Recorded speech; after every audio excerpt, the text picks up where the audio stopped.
Hello ladies and gentlemen, and welcome back to Tech Showdown. My name is Kevin, this is my co-host Teddy, and today we're going to be doing a showdown with the Asus DirectCu2 R9 390X going up against the Asus Strix GTX970.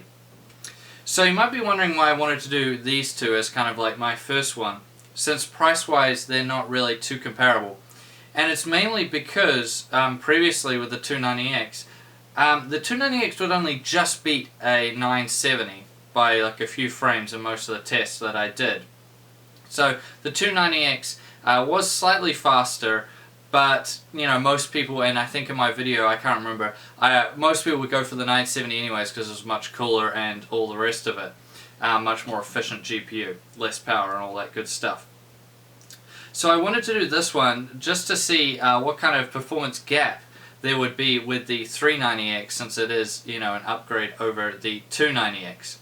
Now, before we start this, finding information on this 390X is quite difficult, but from what I've gathered so far, the main performance benefits coming from the 390X is the higher memory clock speed, obviously. The core clock speed is 50 MHz higher, which will make a little bit of a difference, but it's mainly that 1000 MHz difference on the memory due to the 4 GB chips getting better timings over the 2 GB chips. But aside from that, it seems pretty much the same. And if you clock a 390X at the same speed as a 290X on the GPU and the memory, they seem to do, performance-wise, exactly the same. So, yeah, there's not that much difference. It's basically a rebrand with jumped up clock speeds, especially on the memory, and better drivers.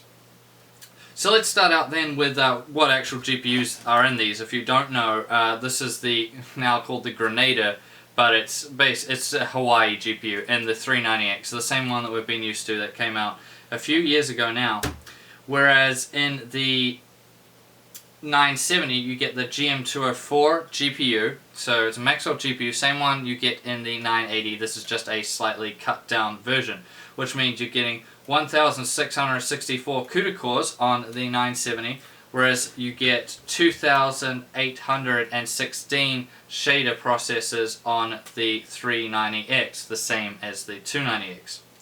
Now memory wise, so you're getting 8 GB on the 390X of GDDR5 memory at 6000 MHz, that's the 1000 MHz jump up I talked about earlier, on a 512-bit memory bus.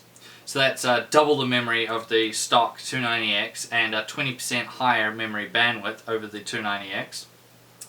Whereas on the 970 you're getting 4 GB of GDDR5 memory at 7000 MHz on a 256-bit memory bus. Although that memory bus seems quite a bit smaller, the way the memory works on these that we've covered, you know, plenty of times before. It's just the way it works on this, but it's it keeps up in most things. I do need to say as well that this is 4 GB, although the last sort of half a gig of memory on it does run at a slower speed than the other 3.5, which is where all the controversy with the 970 comes from. Now TDP wise there's a massive difference. So the 390X is coming with a claimed TDP of 275 watts, and they're claiming that's a bit better than the 300 watt TDP of the 290X just through refining voltages in this Hawaii, well, Grenada chip.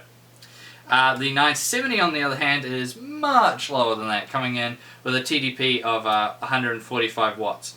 And basically when we talk about the TDPs, it gives you a bit of an idea of kind of what thermals you're going to get. You know, the higher the TDP, usually the hotter the chip. Now let's talk about the coolers, and this is quite good because they're from the same company. So the DirectCu2 cooler has been around for quite a while now. I actually thought they retired this cooler, so I was quite surprised when I saw it on the 390X, but nevertheless. So this one has 4 heat pipes. You see a big 10mm heat pipe coming out the top there. It features a standard fan on the back, like normal, and it features a Cooltech fan up the front, which is kind of a hybrid fan, so it blows some of the air through and helps exhaust some of it out the rear of the card there. Nice big aluminium heat sinks. The DirectCu2 comes from that it has a copper actually touching the GPU. Now these have had when we tested them before on the 290X and stuff, because this was a transplanted cooler off the 780 Ti, I believe, they had a lot of problems initially with these coolers on the 290 and 290X. However, I'll say this right now, although we'll talk about temps more later, they seem to have fixed whatever the problem is, because temperature-wise on this guy it was just fine. There was no thermal throttling or anything like that on this particular card. Now the 970 features a Strix cooler on it, which is kind of like the one that came out after the DirectCu2, kind of superseded it. So I quite like this cooler. So you see it's got the big 10mm heat pipe still out the top, and only 2 heat pipes down the bottom there. They got rid of the Cooltech fans and just went to this newer fan design, which they said cuts down a lot on the noise due to just new blade designs, but also helps push more air through those aluminium heat sinks, which are the same design as the one on the DirectCu2, except they seem a little bit smaller as well. But this cooler, as we've seen before, does an excellent job. I really like it. So it is a very good cooler, and I think it was a good upgrade over the DirectCu2 cooler. Now, size-wise, so both these should fit in the majority of cases out there. So the 390X is coming in at 287mm long by 147mm wide by 40mm tall. So that's all pretty standard there. Both of them, as I said before, well, I didn't say before, come with backplates. I showed you before. Come with backplates, so that's really good too. I like that. Just stops a bit of a sag and looks a bit better. And size-wise for the 970, it's coming in at 279mm long, so it's a little bit shorter, by 138mm wide, so it's a little bit thinner, and 40mm tall again, so they're height-wise exactly the same. These should fit in the majority of cases out there. I can't see why not. They should be just fine fitting in all your mid-towers out there. If you have a smaller mid-tower, you might need to take out a hard drive cage, but I'm sure these will fit in the majority of cases out there. Those are pretty standard sizes. Now let's go into the benchmarks. I'm not going to go over them because I did the synthetic ones are all done at 1080p. Now for all these benchmarks, they were maxed out. All the games, all the synthetics, everything was always maxed out.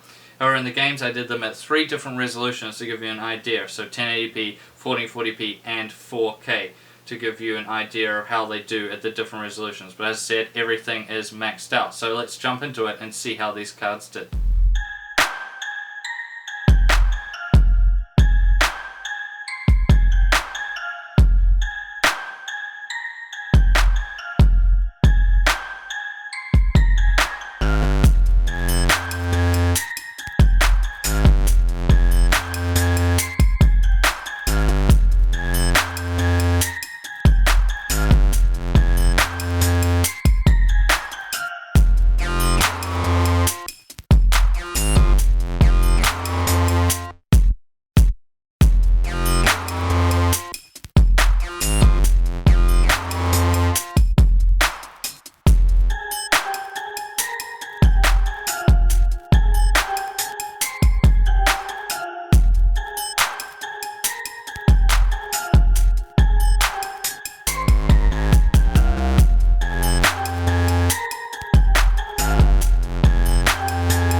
So that was a little bit different. I just wanted to try it and see if you guys like how I did the benchmarks that way rather than going over it as we go along. But what we can see from that is that the 390X definitely is a decent step up now over the 970. So I think it's quite good. You see at the higher resolutions, generally the AMD cards like the 290Xs would start to pull away a little bit from the NVIDIA cards when you would go through the resolutions. But yeah, it's pretty good. You definitely see in Shadow Mortar, that is quite the jump up there. What's that about? 13 frames better for the 390X at 1080p. So it is quite a big jump up there.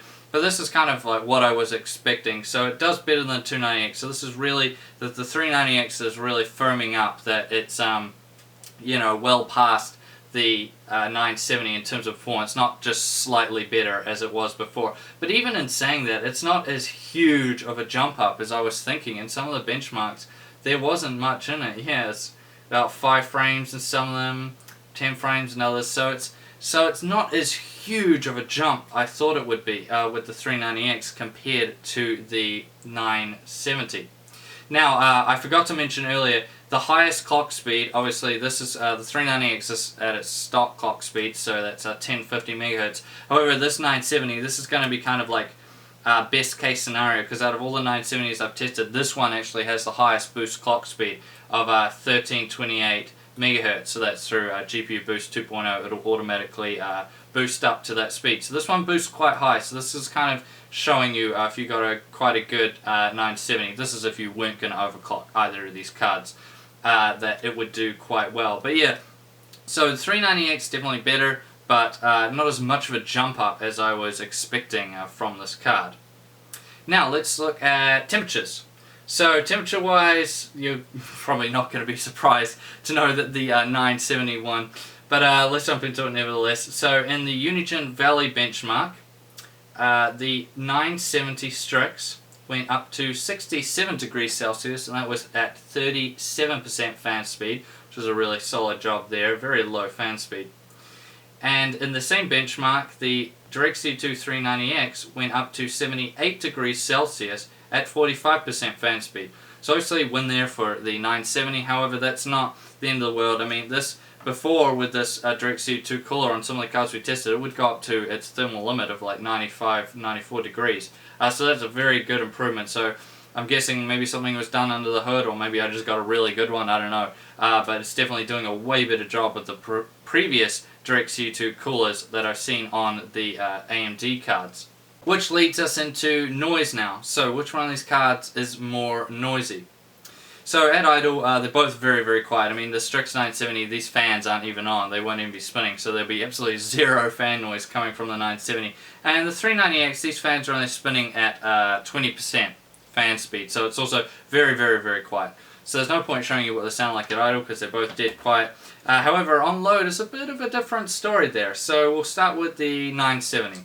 So this was during the Unigine Valley benchmark, as I said before, on the Extreme HD preset. So this is what the 970 sounds like during that benchmark.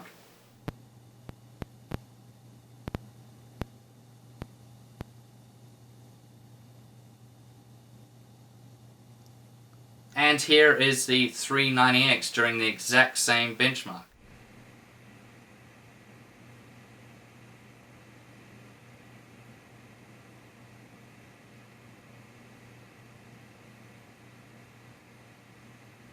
So you can see it's quite a bit of a jump up there for this 390X, obviously running a bit hotter, so they have to run a bit more of an aggressive fan curve on it. It could be the cooler a little bit as well, but I'm thinking it's more just due to the hotter running GPU in it, and they have to add a bit more fan speed there to compensate for that. So noise wise, a win there for the 970. This card is noticeably quieter when you're gaming than that 390X. Which leads us now to the conclusion and what I really, my consumer advice for you guys out there. So price-wise in New Zealand, the 970 is still coming in at quite a bit cheaper of a price than the 390X. The 390X is kind of not really smack bang, but it's in between the 970 and the 980, but it's more closer to the 980. So the 970 is still quite a bit cheaper. As we said just before, noise-wise it does better, and temperature-wise it does better. And as far as benchmarking goes, I mean, both of these cards absolutely destroyed all the games in 1080p that were above 60 frames per second. So if you're just gaming at 1080p on a 60Hz monitor, like the majority of people out there usually are, then I would say just go for the 970. You're not going to need the 390X. It's just going to be a bit overkill for that. And if you're worried about the running out of memory, when I was doing the Shadow Mordor benchmark, which is the most high requirement one I do, at 4K, this 970 was using 3.6 gigabytes of video memory. And that's at 4K with everything maxed out in Shadow Mordor. So, that was getting up there, but it's still, for 1080p gaming, you're definitely not going to be running out of memory, that's for sure. So, memory-wise, it won't matter 4 gigabytes, 8 gigabytes if you're just at 1080p. So, if you're playing 1080p but maybe on a high refresh rate monitor, like a 120Hz, 144Hz, then maybe I'd start considering the 390X, but then probably not still. I'd probably still recommend you the 970. There was a bit of a change in some, a bit of a jump up there for the 390X, but you're probably not really going to be taking advantage really of where the 390X is quite good, where in terms of its memory bandwidth and how much memory it has, the 8 gigabytes. Which is going to be more future-proof than 4 gigabytes, especially if you're playing at high resolutions. So that's basically what I would say. The 390X has a place, and that would be if you're going to be gaming at 1440p. It does a fairly good job there over the 970, and definitely at 4K. But as you could see, at 4K, a single card still isn't really ideal. On maxed out settings anyway. If you turn things down to medium, then you'll probably be alright, but for right now I still wouldn't really recommend 4K for single cards unless you're running something really powerful. You're usually still going to be running 2 cards if you want a really great 4K experience. So that's how I would say this one ends. Personally, from my point of view, I'd say 1080p, 60 Hz, or 1080p at any refresh rate. Just go for the 970. You're going to save a few bucks, and it's going to do you just well, and it should be very future-proof at 1080p. However, if you're a person with a 1440p monitor or looking at a 4K solution, then I would start looking at the 390X. But just be aware of pricing. It's probably going to be harder to find 290X cards now, as they'll probably all be getting phased out and replaced with the 390X. But remember that this isn't a new card. This is just a 8GB 290X basically with bumped up speeds and slightly refined voltages. So yeah, that's how I gotta say this one. It's kind of but that's just my personal opinion as always, and I really like you guys to tell me in the comment section below what you think, because you might have seen other benchmarks and you've probably read other reviews as well, and what you really recommend to the people out there, because that's what this channel is all about, helping the consumers, you guys, decide on which graphics card to get. So I really want to know your input, like always as well. Now, thank you all for watching this video. Please subscribe to Tech Showdown if you haven't already, and like the video. And as always, I'll see you guys next time.